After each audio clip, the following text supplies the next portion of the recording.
Hello friends, welcome to Bhagwati Education Institute of Bangalore.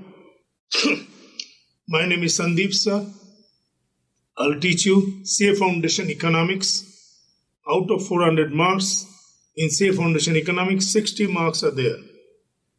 And 60 marks comprises of 50 marks microeconomics, full conceptual, and 10 marks macroeconomics, one topic business cycle. Before I start this, two things I want to tell you what we have done for you. First of all, look at that. You have been given institution material, study material from institute. Keeping in mind what we have done for you, first thing, we made from Bhagwati detailed completes material. Keeping in mind that everything is there in this institution material, we made it easier format. Full material is here. That we are giving to you. Plus, exhaustive question bank. I believe you can see in your screen, theory of demand. Theory of demand in study material, 16 questions have been given.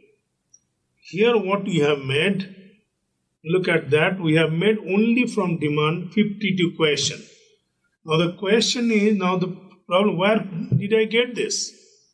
We have collected last 10 years, CA Foundation, last 10 terms CA Foundation question bank, all RTP, everything, so that we can accumulate everything for student. It is not possible for 19-20 years old bacha to take care everything on his own. We have taken responsibility on your behalf so that we can give everything in a perfect way. I repeat, C institution material is there, which has been provided by Chartered Accountants Institute. On the basis of that, we have made one study material. We'll upload this wherever necessary. I'll explain you there. And the question bank. Each and every portion I'll give and question bank to be answered. Now, how we'll start this? Please listen to me carefully. It is my earnest request, when you sit with this, take one copy. I'll make synopsis format of notes so that you can relate to our material and it will be easy for you. So material is there, why we are writing? You may ask question to me. So without writing, my 22 years says that without writing anything, your brain will not accept. Believe me. So the way I'm making, without wasting time, please start writing with me. It would be helpful for you. So my dear students, let's start. CFC Economics, 60 marks. Out of 60 marks, please write with me. Micro part consists of 50 marks. Macro part consists of 10 marks.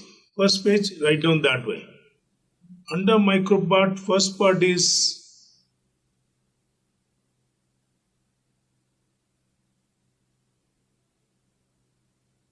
business economics and our stuff.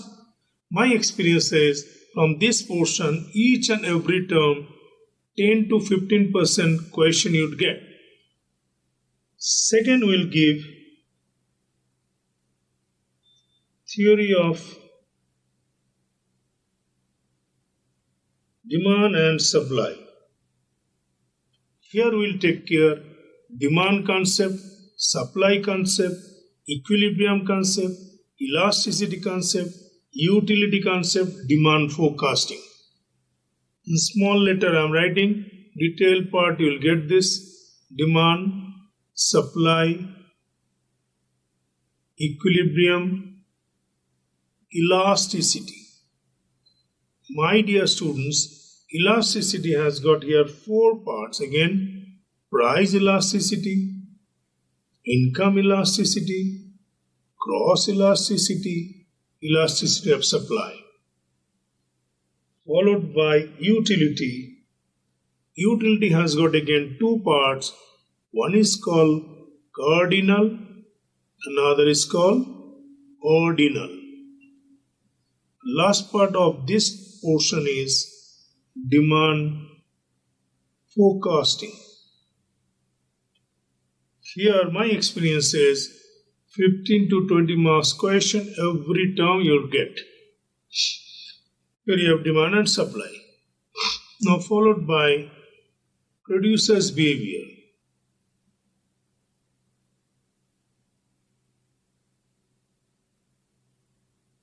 Especially for my non-economic friends, in economics there are three problems, central problems. What to produce, how to produce, for whom to produce. Achha, what to produce means what? Production function. How to produce means what? Cost function. For whom to produce means what? Revenue function. So, what would be our objective here?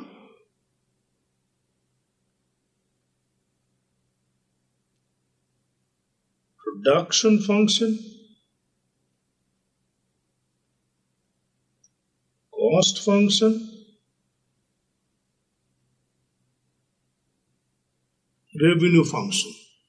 Every term from here, 20 to 25% question you get. Exactly the way I'm writing, write down. Now, point number 4. Market concept. Sir, under market concept, in our scope, 4 markets are there. Perfect competition, monopoly, monopolistic competition, oligopoly. So, perfect competition, monopoly, monopolistic competition, oligopoly. Here 25 to 30% questions you get. I repeat, in micro part, I made it in 4 format. Business economics, demand supply concept, producer's behavior, market concept. And in macroeconomics, 10 marks straight away we have been given one topic that is called business cycle. Straight away 10 marks question, it would come from here. Very interesting. That is our syllabus, correct? We'll discuss stepwise what we'll do. Then, what are the type of question pattern? You should know that. Question pattern of CFC economics. So, 4 type of pattern. Exclusively you will get from here. One is basic theoretical questions. We call it as theory question. Second is conceptual question.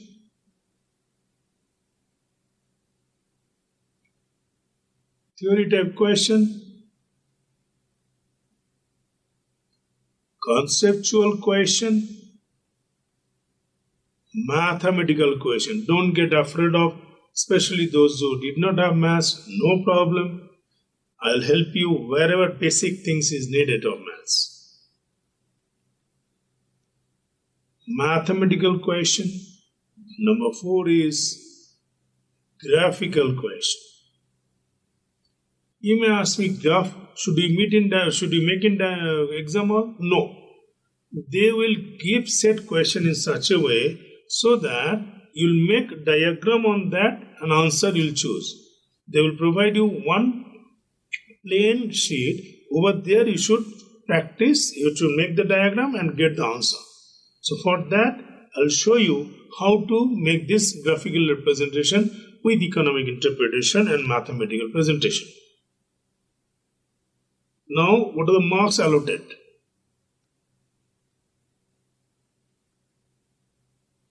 Marks. MCQ, 1 mark. Dangerous thing is negative marking. 1 question minus 0.25. My dear, that is the main part. 199% student, when he see this MCQ, will jump into this choosing answer. My student won't do this. After my class, you can understand. With your concept, I'll make you nullify 3 options.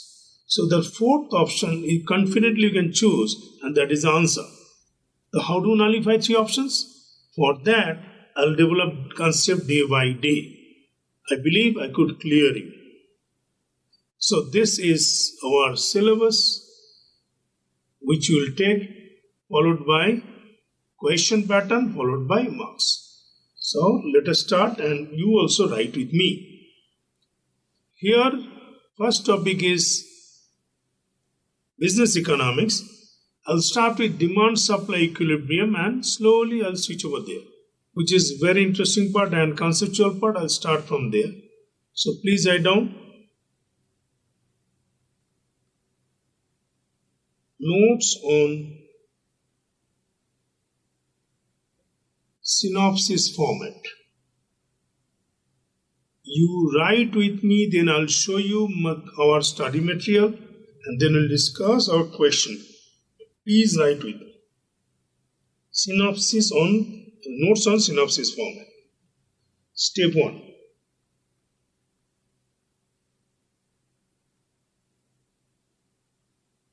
Meaning of demand and law of demand.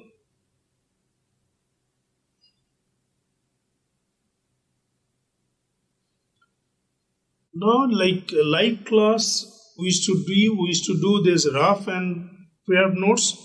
Here, I'll make rough. While I write rough, don't write. Just look carefully. Especially my non-economic friend, carefully follow me. If you want to purchase one flat, say 20 lakhs rupees the price, correct? My dear, in economics, what do you call? Do you call desire or do you call demand? Both sound same for you, but no. You want to purchase doesn't mean you have purchasing power. You want to purchase means it is only desire, but you can monetize this. If you have purchasing power to purchase this, then only in economics we call it as demand. So in nutshell, what is that?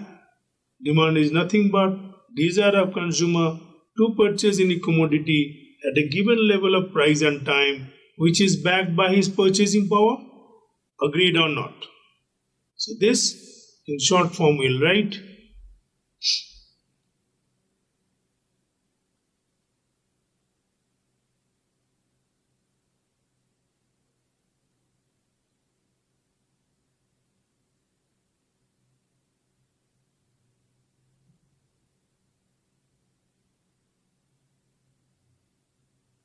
To consume any commodity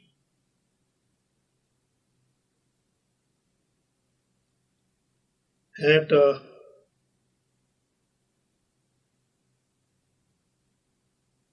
given period of time and price, which is backed by his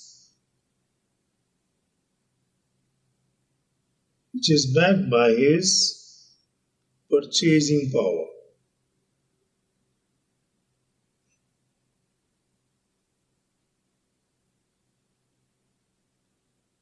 So my dear students, 2 important words over here. What?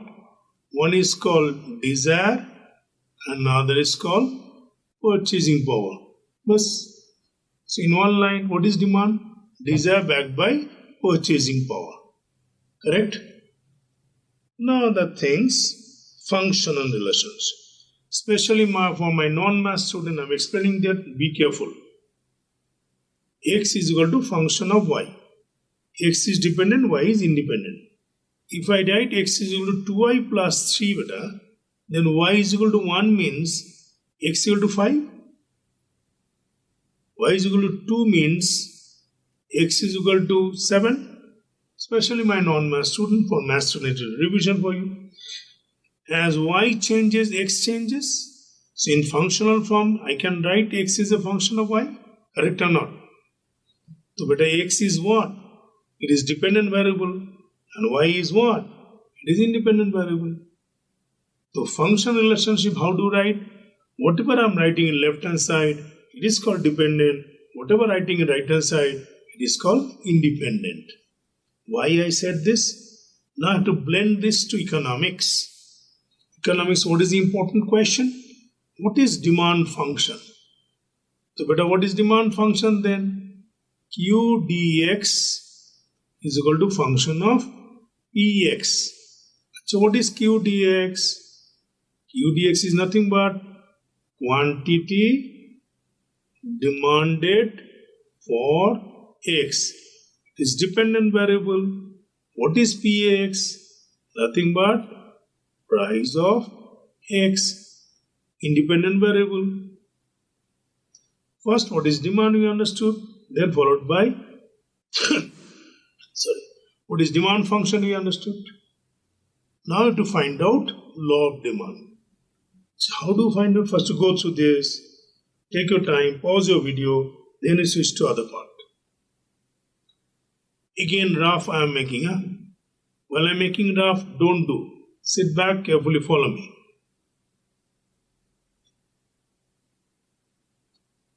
Here I am measuring price, here I am measuring quantity. Correct? Suppose you are purchasing any commodity, X, price is 30, 2 units you purchase. Correct? Graphically, how do you plot? In our geometry, we know whatever we are measuring on horizontal axis, it is called abscissa. Whatever we are measuring in vertical axis, it is called ordinate. And combining this, what do you call? We call it as coordinates. So here, with your permission, may I get one point? Here it is 2 units, here it is 30. So may I write it is Q1, P1, my dear. What combination I got? So now when price falls to 15, anyone knows, those who are selling potato over there, they also know, as price falls, quantity 1 increases. Simple things. But from today, my student should learn proper economic way. What is that way? Carefully follow me. 30, first stage, 30 into 2. How much you spend, beta? 60 rupees, correct? So your total expenditure is 60? Yes or no? Now, when price slashes down to 15, 2 units can be purchased by 30 rupees. Careful now. Careful now. Even if income remains same, I am enjoying extra purchasing power to the tune of 30, not because of increase in income, but because of decrease in price. Thora lamba ho gaya, right? No issue. Once more. Look at there. Total expenditure, total income is 60, right? When price falls to 15, 2 units can be purchased by 30. You are enjoying extra purchasing power 30, right? My dear, from today, you should know it is called real income. Very, very important. From today, don't jump into this. Price falls, demand increases. You should say, price falls, real income increases. That will enable you to consume more. So, with your permission, may I get another combination like this, beta? Joining this, what do you get? Nothing but demand curve. What does it exhibit? Inverse relationship between price and quantity. What is this inverse relationship called? Law of demand. Who has given that? Alfred Marshall. What I said, I'll write in a short format. I believe after you have written, you can understand why I made you to write this. Make a fresh diagram. This Px, it is Q dx,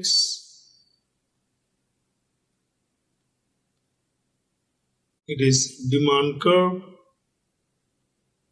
If initial price is this, quantity is this, so this P1, Q1, A Q1 comma P1. If price falls, quantity demand increases. If you're a serious student, you notice one thing. This one I made solid, this one I made dotted. Why? So that in future, when you look at your notes, just open your notes, you don't require anyone help, that my starting point is A, my change point, dotted point is B. Correct? So what does it mean? Price falls, demand increases, price increases, demand falls. What is this called? Called the law of demand. So, just in short, what should I write? Price falls. This is very important.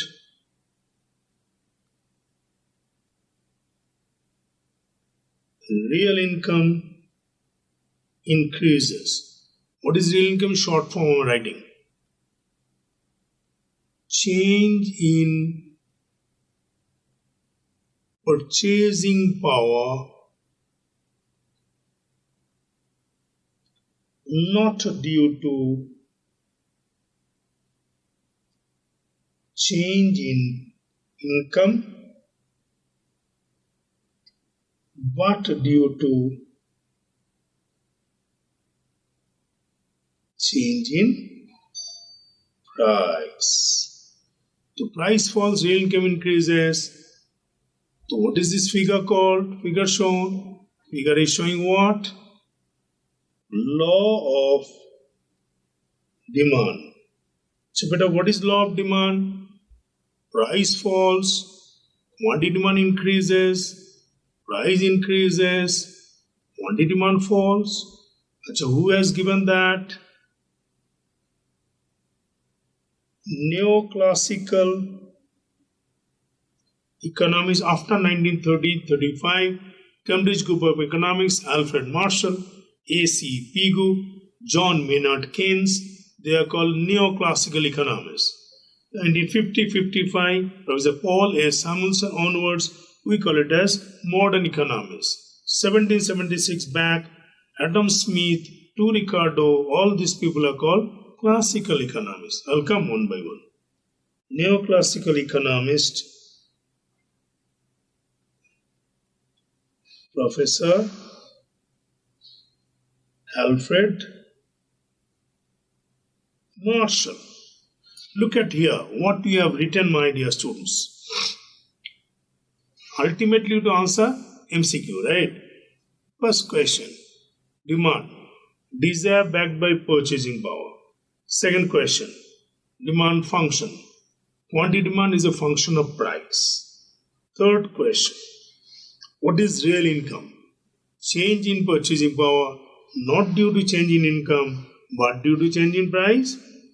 What is the shape of demand curve? Downward slope. What does it exhibit? Inverse relationship between price and quantity.